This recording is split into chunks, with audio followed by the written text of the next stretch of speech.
Guys, what's up? I don't have a lot of space available on my phone, but I'm sitting out here in the Lowe's parking lot thinking about something, and this pertains to the last video I put out. Look, I handed out a card to this lawn company a couple months ago, right when I first got started back welding again. Now, you guys watched me do a video making the brackets that went on his landscape truck. I made some brackets to hold some tools on a shelf. Now, since then, I've welded on trailer jack. Now, if you get with lawn companies, you're going to weld a lot of trailer jacks on because they're kind of stationary ones that come out of the bottom. A lot of times, dudes will not hook up the trailer, take off, and it'll land on that jack and break it. So you can do a lot of those. If you get with lawn companies. Shit, where was I going with that? Oh, so I welded up a trailer jack for him, and he just got me to put a support beam across the bottom last night of a lawn trailer that he has. And then he got me a job somewhere. There's an old Sears building here that I guess they put up some wood. The homeless people tore it down. They're getting fined because it's down. Dude put up another piece of wood because I gave him this quote like a month ago. Think about it. Don't forget about these quotes you put out there, right? To cover this doorway with like a cage type thing they can't just fucking take down like wood, right? So he got me that, right? So there's 4 jobs just from that one card that I handed out.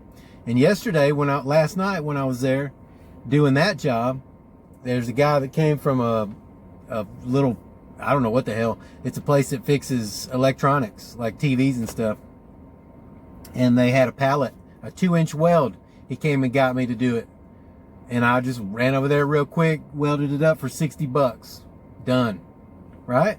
And the reason I did it for $60 is because I could tell that he's the one that broke it, and he didn't want his manager to really know about it. and I said 120 at first, and he was like, oh shit.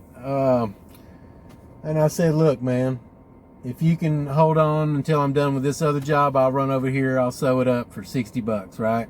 And it took me, 10 minutes. I did it with 7018 because I only have one side of access. And done. And left, $60. So there you go, man. There's 5 jobs just from that one card, right? The welder I have on the back of the truck was from handing out a card to a guy. He's the one that got me the jobs at the horse place. His brother's the one that has all the steel, and he's the one that sold me the welder he won't let me pay for.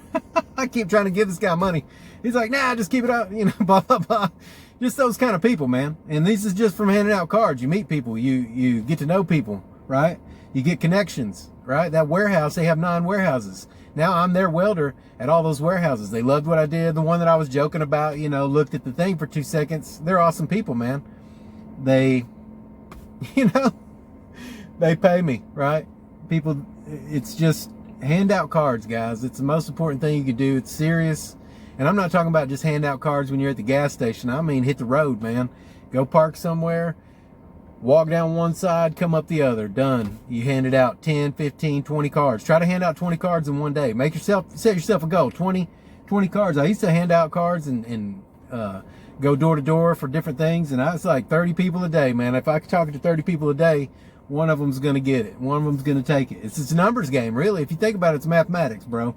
The more people you're in front of, that's why they have billboards, right? On the side of the road. Because you pass that billboard every day on the way to work, right? Say it's something like Safe Light, or I'm not affiliated with them or whatever. Some place that fixes windshields, right? And you're just going along, all of a sudden, one day your windshield cracks. Who are you going to think of? That billboard you've seen 100 times on the way to work. It's in your mind because you've seen it. You don't even know it. It's subliminal, right? So the more people you're in front of, the more times you're in front of something. You know what I mean? I don't know what I'm trying to say. Anyway, guys, hand out cards. It works. Just smile and talk to people. And the thing about welders, man, is I guess they're so scarce, like a good one. Dude even said, the pallet guy, he's like, man, I looked over and I saw you and I was like, oh, thank God there's a welder. I mean, I just happened to be there, right? I just popped over there for like literally seconds. I don't even think it took 10 minutes. Just as long as it took to plug in the damn welder and fucking go to town. So I did plug in my grinder and also grind it off so I could use 7018 because I don't like that stuff on paint. Anyway, it works, man. Handing out cards does the trick. Does the trick. You just walk in, somebody's gonna need you, man. Somebody's gonna need you, right? You're doing them a disservice. If you're a good welder, you are fucking them, man. You are fucking them. You're fucking their family. You're fucking your family if you're not out trying to get some jobs, right? I mean, if you're working somewhere, good. If you're working at a place that's paying you well, paying you what you're worth, great. But if you know you can break out on your own and do better, and you're not, and you're a great welder, I'm talking about a good welder, right? Like, you know your shit's gonna stay together. You're not just some fucking meth head. You're not gonna quit in a month, right? You're fucking everybody over, dude. God, you're a piece of shit as far as I'm concerned. I'm done. I'll see you tomorrow.